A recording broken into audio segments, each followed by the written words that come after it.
Miami, ses gratte-ciel, sa baie pour milliardaires et désormais son pont de la honte.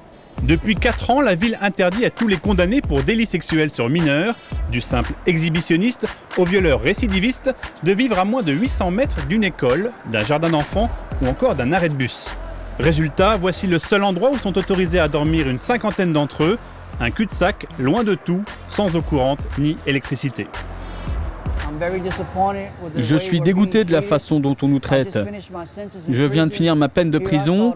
Je pensais que j'allais être accepté par la société et vivre une vie normale et civilisée. Mais là, c'est comme s'ils m'avaient transféré d'une prison à une autre. David a passé 8 ans en prison pour attouchement sur sa petite nièce. Il est en liberté conditionnelle, comme tous les habitants sous le pont. Vous avez des gens qui vivent dans ce van. Il y en a aussi dans toutes ces tentes. Toutes sont occupées. Il y a 2 personnes qui vivent dans celle-là. Il y en a un qui amène sa copine le soir dans celle-là. De jour, les délinquants sexuels sont peu nombreux sous le pont. La mesure de quarantaine n'est obligatoire qu'entre 22h et 7h du matin. Il y a aussi toutes ces autres tentes ici. Par manque de place, tentes et voitures colonisent la bordure du pont. Un campement de fortune pour des SDF d'un nouveau genre. Comment ça va, mec? On nous a forcés à devenir SDF. On a la famille chez qui on peut aller, mais on nous force à être ici.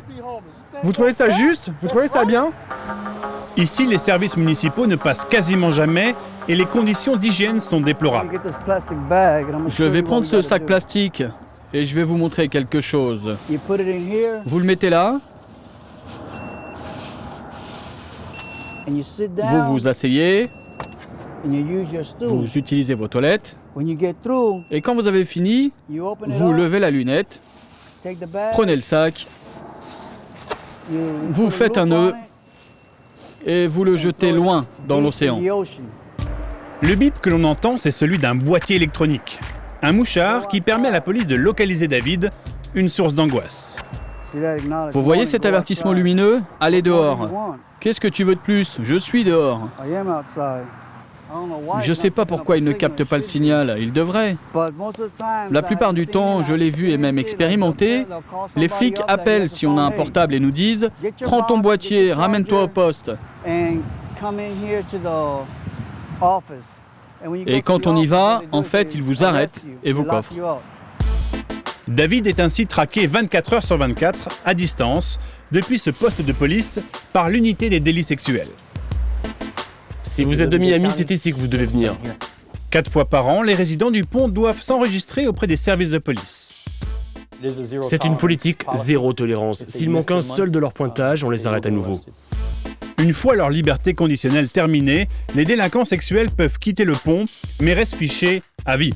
Un site web permet de savoir si des écoles sont à proximité de leur nouvelle adresse. Voici un exemple. Cette personne qui vient de s'enregistrer. Ça, c'est la fiche publique que vous pouvez voir en tant que citoyen. C'est une information publique. On y voit sa photo, sa description physique, s'il a des cicatrices ou des tatouages, son adresse actuelle et ici les faits pour lesquels il a été condamné. Plus de 2000 délinquants sexuels s'enregistrent chaque année dans ce bureau, sur les 30 000 que compte l'État de Floride. Et pour ne pas perdre trace de ceux qui ne se plient pas aux règles, la police édite et distribue des avis de recherche façon Far West. Maintenant, c'est envoyé 4 fois par an. 4 fois, c'est ça? Oui, 4 fois par an. Une fois que c'est diffusé, on obtient tout un tas de renseignements anonymes, ce qui nous aide beaucoup à obtenir des résultats. On adore ce truc. Une législation très stricte, peu contestée, sauf en ce qui concerne l'interdiction pour les délinquants sexuels de s'approcher à moins de 800 mètres d'une école ou d'un jardin d'enfants. En moyenne, 10 délinquants sexuels sortent de prison tous les mois. L'administration pénitentiaire ne s'occupe pas de les reloger. Leur seule adresse possible à Miami, c'est là-bas, sous le pont.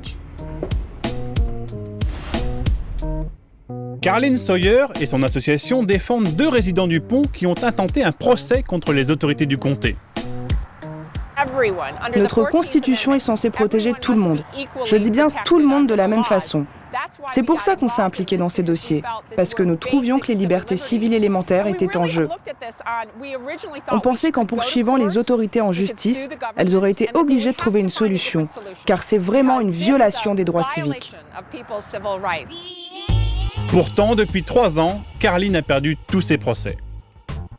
L'homme à l'origine du pont de la honte, c'est lui. Ron Book est un puissant lobbyiste de Miami. Il s'est battu pour faire voter la fameuse loi des 800 mètres.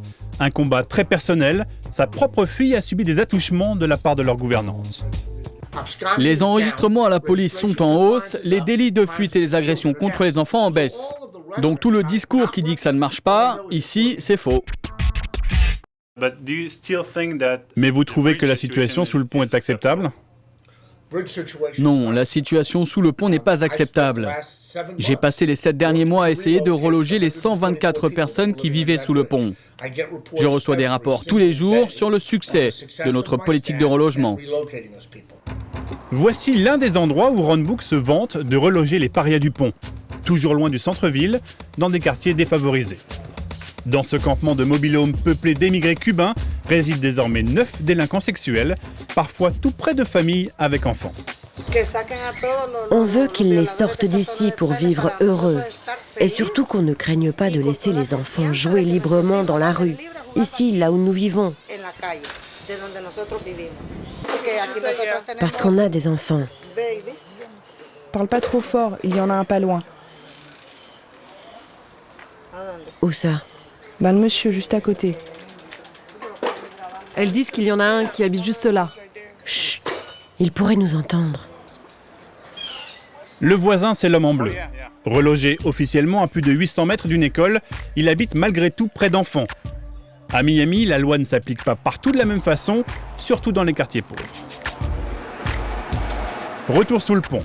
Il est 21h, les premiers délinquants sexuels rentrent pour respecter le couvre-feu, seuls ou accompagnés. Diego, lui, vient de purger 3 ans de prison pour s'être masturbé en public. C'est sa première nuit sous le pont. Ça fait quoi d'être comparé à un violeur d'enfants ? C'est horrible. C'est horrible et c'est injuste. De ma vie, je n'ai jamais pensé à faire ça. Et maintenant, c'est eux-mêmes qui me mettent presque des choses comme ça en tête, qui me font croire que je suis comme ces types, mais je ne suis pas un violeur. Maintenant, quand je vois un enfant, je me sens bizarre à cause de tout ça. Car la loi ne fait pas dans la dentelle. Petits délinquants ou violeurs récidivistes sur enfants sont rangés dans la même catégorie et finissent tous sous le pont. Pour son premier soir ici, Diego a été accompagné par son oncle et sa tante. Vivre sous un pont, vivre sous des tentes, être obligé de vivre dans des voitures, c'est l'Amérique quand même. Il faut faire quelque chose. Cette nuit, Diego dormira dans sa voiture. C'est bon, tu as les clés, la lampe, ton téléphone? Ouais, c'est bon.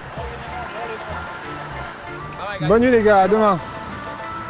Les résidents du pont resteront ici quelques semaines, quelques mois, voire quelques années. En 2010, le comté de Miami devrait enfin appliquer une loi qui distinguera petits et grands délits sexuels. Quant à l'isolement géographique des pédophiles, la mesure a de beaux jours devant elle.